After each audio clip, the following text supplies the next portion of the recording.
Hello students, स्वागत है आप सभी लोगों का आईआईटी जाम की एक और नए सक्सेस स्टोरी में, जिसमें आज हम बात करने वाले हैं आदित्य जी के साथ, जिन्होंने आईआईटी जाम 2026 का जो एग्जाम है उस एग्जाम को क्वालिफाई कर लिया। सबसे पहले तो कॉन्ग्रेचुलेशंस आदित्य। एक बार खुद के बारे में और अपने ग्रेजुएशन कहाँ पर किया और कहाँ से रहने वाले उसके बारे में थोड़ा सा स्टूडेंट्स को बता दीजिए।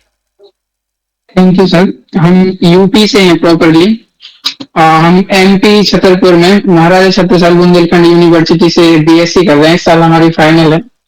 हमें आईआईटी जेएम के बारे में दोस्तों के द्वारा पता चला था, तो हमने ऑनलाइन जानकारी लेकर आईएफएस से कोचिंग की और जो सर लोगों ने हम पढ़ाया हमें उसको उसकी प्रिपरेशन की हमने। तो उसी की प्रिपरेशन करके ही हम बीएससी का भी कवर कर पाए और पेपर देके हम क्वालिफाई हो गए उसमें।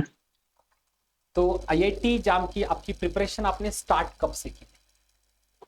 सर हमने बीएससी थर्ड ईयर में ही स्टार्ट की थी, फिफ्थ सेमेस्टर से। फोर्थ सेमेस्टर तक हमने नहीं की थी, फिफ्थ और सिक्स सेमेस्टर में हमने जेएम की तैयारी की है बस। ओके।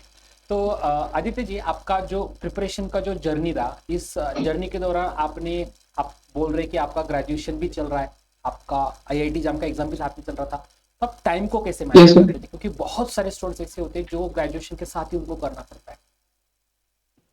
सर टाइम मैनेजमेंट ऐसा है कि कॉलेज जाते थे तो वहाँ कॉलेज में ज्यादा मस्ती न करके जो क्लासें लगती थी और फिर बाकी जो में टाइम मिलता था तो वहाँ कॉलेज निपटा लेते थे, वहीं वहाँ का कोर्स वहीं कंप्लीट करने की कोशिश करते थे। बाकी फिर यहाँ आकर क्लास ज्वाइन करते थे। जब तक क्लास चलती रही तब तक सर का द्वारा पढ़ाए हुए क्वेश्चन और उनको उनके जो थ्योरी थी वही देख लेते थे। जब हमारी क्लास कंप्लीट हुई तब हमने फिर हमारा जो टाइम बचा उसको हमने अपनी रिवीजन में लगाया और एक प्रिपरेशन की। ओके। तो आप थोड़ा सा सिलेबस के बारे में बता सकते हैं कि जैसे आईआईटी जाम के सिलेबस में रियल एनालिसिस है, कॉम्प्लेक्स एनालिसिस, ग्रुप 3 है, उसके अलावा लीनियर अलजेब्रा भी है, उसके अलावा डिफरेंशियल इक्वेशन है, इंटीग्रल कैलकुलस है, और अभी रिसेंटली बेसिक अलजेब्रा भी जुड़ गया है। तो आपके यस सर। लिए इजी सब्जेक्ट्स उसमें से कौन से लगे और कौन से सब्जेक्ट जो थे आपको लग रहे थे कि टफ है? सर हमें इंटीग्रल और रियल एनालिसिस सरल लगा हम्म। और डिफरेंशियल इक्वेशंस भी काफी सरल लगी। कॉम्प्लेक्स और टोपोलॉजी हमें थोड़ी हार्ड लगी, वो हमें कवर करने में दिक्कत हुई। ओके। और वो आईआईटी जाम का जो सिलेबस हमारा उसमें हमने पढ़ा नहीं, तो शायद आपको ग्रेजुएशन में उसको दिक्कत थोड़ी सी हो रही होगी। जी सर। ओके। तो थोड़ा सा आपकी प्रिपरेशन के बारे में भी और बता दीजिएगा कि एक एवरेज डे पर आप कितना समय दे देते प्रिपरेशन के लिए, क्योंकि आपका कॉलेज का भी प्रिपरेशन चल रहा था, साथ में कॉलेज भी चल रहा था, तो कितने घंटे आप पढ़ाई करते थे आईआईटी जाम के लिए? यदि हम सर हमारे मार्क्स भी एवरेज हैं, ज्यादा अच्छी रैंक नहीं आई, हमने ज्यादा टाइम नहीं दे पाया है एग्जाम के लिए। हम लगभग दिन में 3 से 4 घंटे ही निकाल पाते थे रिवीजन के लिए। तो उसी में क्वेश्चन प्रैक्टिस और थ्योरी पढ़ना होती थी, तो उसी हिसाब से हम अपना मैनेज कर लेते थे। ओके। तो उसके बाद आपने प्रिपरेशन, जब आपका कोर्स खत्म हुआ, जब आपकी पढ़ाई खत्म हुई, तो उसके बाद आप क्वेश्चन प्रैक्टिस और सिर्फ रिवीजन कर रहे होंगे और एंड में आपने यस सर। टेस्ट भी दिए होंगे। तो आप थोड़ा सा टेस्ट के बारे में बता सकते हैं कि एक आईआईटी जाम के एस्पिरेंट्स के लिए टेस्ट देना कितना इंपॉर्टेंट है? सर मॉक टेस्ट लगाना बहुत ही आवश्यक है, क्योंकि यदि हमें थ्योरी नहीं भी अच्छे से याद हो रही है तो हम मॉक टेस्ट लगाते हैं तो थ्योरी मॉक टेस्ट में जो सूत्र और थ्योरी की आवश्यकता होती है तब हमें वो थ्योरी और फॉर्मूलेस अच्छे से याद हो जाते हैं। और मॉक टेस्ट हमें ऐसा लाभ दे देते हैं और हमें एक पता चल जाता है कि कौन सा टॉपिक कितना मोस्ट है और कहाँ से सवाल अधिक से अधिक आ सकते हैं। ओके। तो ये बहुत इंपॉर्टेंट बात बताई आपने स्टूडेंट्स के लिए कि मॉक टेस्ट का इंपॉर्टेंस। अब थोड़ा सा चलते हैं आपके एग्जाम को लेकर कि जिस तरीके से पेपर भी निकला था, बहुत सारे स्टूडेंट जिनकी रैंक भी बहुत अच्छी आई, वो भी बोले थे कि बिल्कुल भी एक्सपेक्टेड नहीं था इतना डिफिकल्टी लेवल। Yes sir. तो आप उसके बारे में क्या कहना चाहेंगे? सर पेपर तो डिफिकल्ट आया था, उसमें कोई शक नहीं है। पेपर तो डिफिकल्ट था, हमें भी श्योर नहीं थे हम पेपर देने के बाद कि हाँ, मतलब हम क्वालिफाई हो जाएंगे, क्योंकि हमने मतलब हमारा ग्रेजुएशन के लिए भी हमें टाइम देना पड़ रहा था, यहाँ भी टाइम देना पड़ रहा था। प्रैक्टिकल सीसी वगैरह और पेपर सब चल रहे थे, इसको भी टाइम दे रहे थे, तो पेपर बहुत बिल्कुल सिंपल नहीं आया था। मॉडरेट मॉडरेट से भी थोड़ा हार्ड था, तो थोड़ी मुश्किल पड़ी लेकिन हो गया वो। ओके।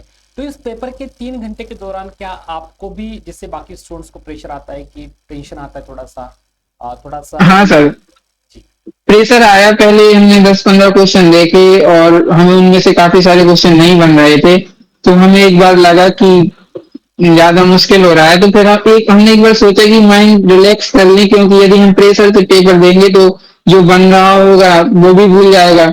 इसलिए माइंड को रिलैक्स किया और ये सोचा कि जितना बन जाए उतना हल कर लो और बाकी रहने देते हैं, क्योंकि माइनस मार्किंग भी थी तो हम्म, क्वेश्चन उतने ही अटेम्प्ट करने थे हमें जितने में हमें ज्यादा माइनस मार्किंग ना हो। जितने बन रहे थे अच्छे से उतने ही क्वेश्चन ज्यादा से ज्यादा अटेम्प्ट करने की कोशिश किए। तो इसी प्रिपरेशन के दौरान सॉरी इसी एग्जाम का जो पीरियड था उसी के दौरान क्या ऐसा हुआ आपके साथ कि पेपर जो था वो कवर नहीं हो पाया या फिर समय ज्यादा लिया, क्योंकि कुछ स्टूडेंट्स का ऐसा भी आता कि उनको कुछ क्वेश्चंस लेंदी वाले लग रहे थे जैसे कि इंटीग्रल कैलकुलस का है या फिर डिफरेंशियल इक्वेशंस का है, तो उनको भी ऐसा फील हुआ है, तो क्या आप उसके बारे में क्या बोलना चाहेंगे?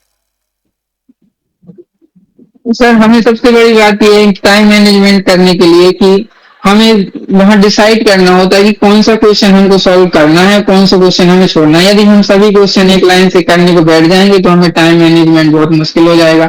ऐसा तो हो नहीं सकता है कि सारे के सारे क्वेश्चन बन जाएं।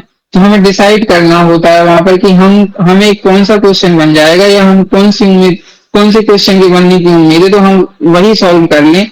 बाद में यदि हमारे पास टाइम बचता है तो बाकी क्वेश्चनों को ट्राई करिए, नहीं तो अपना जो बनते जाएं उनको करते जाएं।